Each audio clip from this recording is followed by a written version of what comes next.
আপনি একটার পর স্কুল দেখুন, কলেজ দেখুন, নামকরা সরকারি কলেজ থেকে ছাত্র চলে যাচ্ছে বেসরকারি কলেজে। সামান্যতম বাবা মায়ের আর্থিক সচ্ছলতা থাকলে উচ্চ মাধ্যমিকের পর তারা ভিন রাজ্যে পাঠিয়ে দিচ্ছে। স্কুল কলেজের ক্যাম্পাস নিরাপদ নয়। যাদবপুরের পরপর দুটি ঘটনা, আরজি করের ঘটনা চোখে আঙুল দিয়ে দেখিয়ে দিয়েছে। সাম্প্রতিককালে এই ঘটনা ঘটল আরেকটি মেডিকেল কলেজে।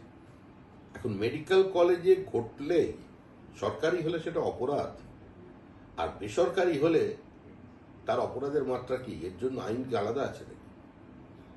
সরকারি বেসরকারি ব্যবস্থা বলে কিছু নেই। ব্যবস্থা হলো কলেজ ইউনিভার্সিটির ক্যাম্পাস নিরাপদ নয় এবং পুলিশ সুরক্ষা দিতে ব্যর্থ।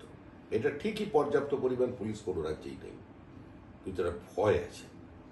এখানে মানুষ ভয়মুক্ত হয়ে গেছে। তৃণমূলের পতাকা হাতে নিলেই তো ভয়মুক্ত। একদম ঠিক কথা বলেছেন। মুখ্যমন্ত্রীর বক্তব্যকে স্বাগত জানাচ্ছে, কারণ কিছুদিন আগেই দক্ষিণ কলকাতা ধর্ষণ কাণ্ডে মদন মিত্র বিবৃতি দিয়েছিলেন যে মেয়েটি কেন রাত্রি গেছে, ক্যাম্পাসে যাওয়া ঠিক নয়। অর্থাৎ মদন মিত্র বুঝিয়ে দিয়েছিলেন যে এই মুহূর্তে মহিলাদের জন্য সন্ধ্যার পরে কলেজ, বিশ্ববিদ্যালয়, ক্যাম্পাস নিরাপদ নয়। কোথাও যে নিরাপদ নয় সেটা আজকে মুখ্যমন্ত্রী বুঝিয়ে দিলেন।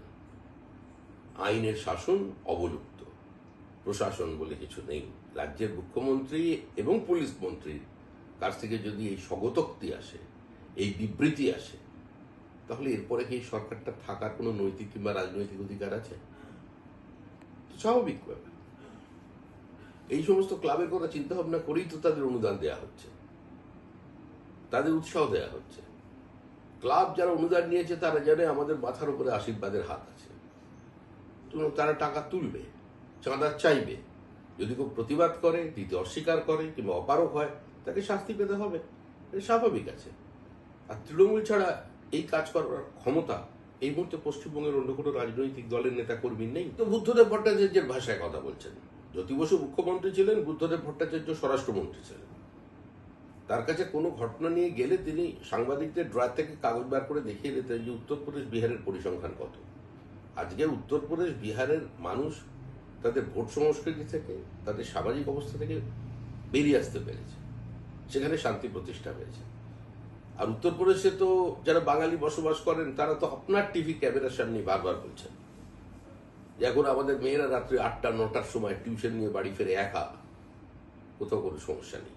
এ তো বাঙালিরা বলছেন, বেনারসে বলছেন, এলাহাবাদে বলছেন, লখনৌতে বলছেন, নয়ডায় বলছেন।